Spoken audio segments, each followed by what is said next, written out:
This is today. Now, there are calls that are mounting for the revisit of the laws and regulations of the Social Relief of Distress Grant. The Institute for Economic Justice and Pay the Grants have filed an application challenging these laws. This as millions of South Africans find themselves struggling to make ends meet as they're unable to access these funds. Elizabeth Raiters from Pay the Grants and Vanessa Reece, a SRD beneficiary, join us this afternoon to talk more about this. A very good afternoon to you both, Elizabeth and Vanessa. Elizabeth, I want to start with you and speak about parts of the laws and the regulatory environment that are of greatest concern to #Pay the Grants that you would like to see change. Good afternoon, everyone. What we would like to see change is the bank verification issue, which has become a big issue and a big problem. The reason why we want that definitely as one of our priority number one is because beneficiaries are getting penalized because of bank accounts. You might have it that your neighbor is using your bank account, maybe their daughter or son is sending them money, and then on that basis you get declined. So which means you're not supposed to be neighboring or something with your neighbors, or if your family send you a 200 Rand during the course of the month, you also get declined. So the bank verification is one of the biggest issues. And then we also have the outdated databases that SASSA is currently using. They're also using databases from UIF that is so outdated that people that haven't been employed like for the last 5-10 years is still on the database, and that excludes them. Another one is we would like an online system or a place, either a SASSA offices, where beneficiaries can actually go in personally, and when they do appeals, they can submit documentation to show that this is the reason we're appealing and this is the documentation that we're giving in. Because right now, tribunal is just going on the same data that SASSA is using. And that's a big problem because the beneficiaries is then still getting declined by tribunal for appeals. Yeah, and that's quite scary, what you've just described, Elizabeth, because if we think back to the peak of the pandemic, you had about 16 million people benefiting from this particular grant. Now you've got just around 7 million people that are actually being paid. So more and more people that are desperate for this actual money, as little as it may seem, are not getting it. So the numbers are dwindling when it comes to people getting that. And I'm sure that's of grave concern to the organization.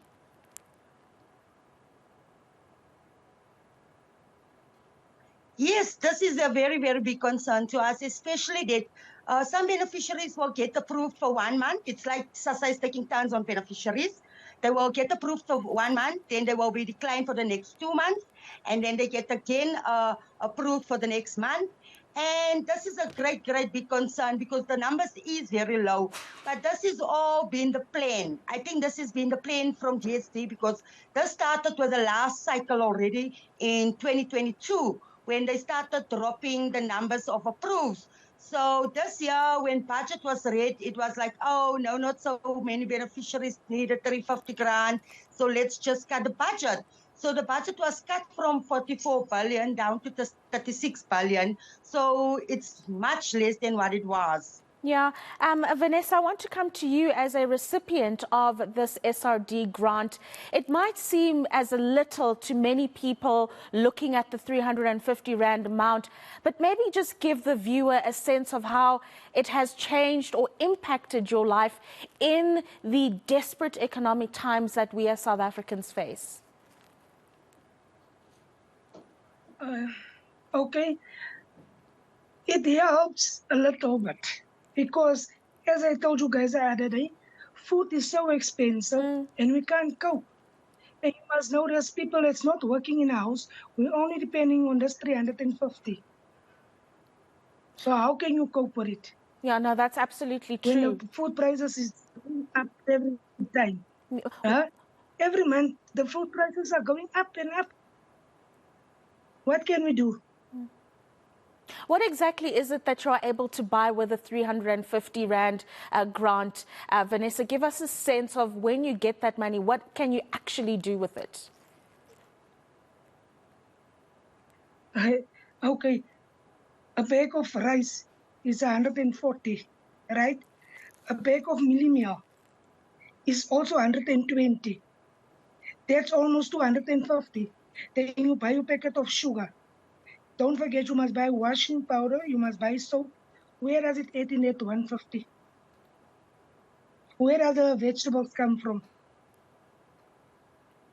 And that's a very sad picture, Elizabeth, that's being painted by Vanessa, because ultimately, while you want to see the laws and the regulations change, there should be greater calls for an inflation-based grant that is introduced. Are there any conversations that you are having as Pay the Grants or as the Justice Economic Group having around a basic income grant being introduced that is inflation-based, that you can at least get a decent bag of groceries, Elizabeth? Yes, the IHA is one of our partners with the Universal Basic Income Grant. We are in the same group, so we are fighting for the same thing. We do want to see the Universal Basic Income Grant being implemented very soon, but we know that's not possible. But that's why in our court papers, we are asking for increase on the 350 grant in the meanwhile, the same like just above the upper poverty lines, just the same, so people can just be able to buy just the normal essential food products that they need, because people are struggling, and 350 Rand only buys food for 2 days. So we are asking the courts to also look at this method, because the grant hasn't increased since 2020. It's the same since it was introduced in 2020, and we're now in 2023. It's 3 years later, and everything is like doubled in price. So we're definitely asking for an increase in it while we're busy talking about the Universal Basic Income Grant. And Vanessa, people listening would probably need to understand that you are actually unable to work or find employment. Would you give us the reason and why you rely on the government for their assistance? Okay. I'm 50 years of age, right? People don't hire a person like me because I did try. And they say because of my age, they can't hire me. So I have to wait until 60 to get that old age funds. So in the meanwhile, what am I supposed to do? Because you must know, you can hear how sick am I, and my chest is not all right. When I go to the clinic, they don't have medicine. So I also have to buy medicine for myself, because they will tell you, you must go buy that by the pharmacy. Where do I get the money for it? And as I told you, I have diabetic also. I'm supposed to eat 3 meals. And I'm sure there's a lot of people out there that has the same problem as me. So how much we cope with 350? Vanessa, what other help would you like to see from government apart from money? Are there any community initiatives around that help households like yourself that are struggling, or are you solely dependent on what you get from government? No, it's not it, because there's too much things going outside. They said, well, you come, they take people's names for food parcels and things like that. It never comes out. I don't know what they're making with people's information and things like that.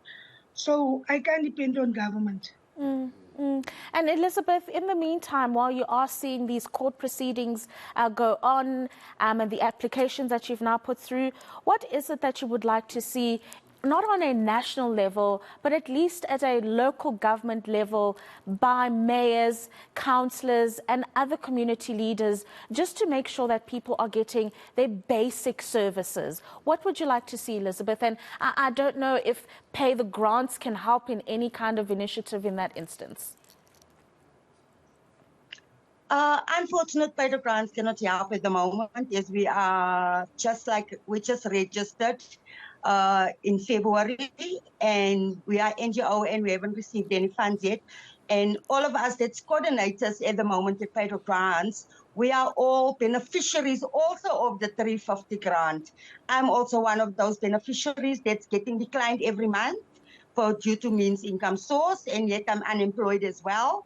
So I would like to see government come and create projects, local council come and create projects in our areas. There's lots of projects that can be done, like our roads can be redone, the grass cutting can be done, and they should hire like the local community, even if it's like once a month or twice a month. And I think that will help the communities.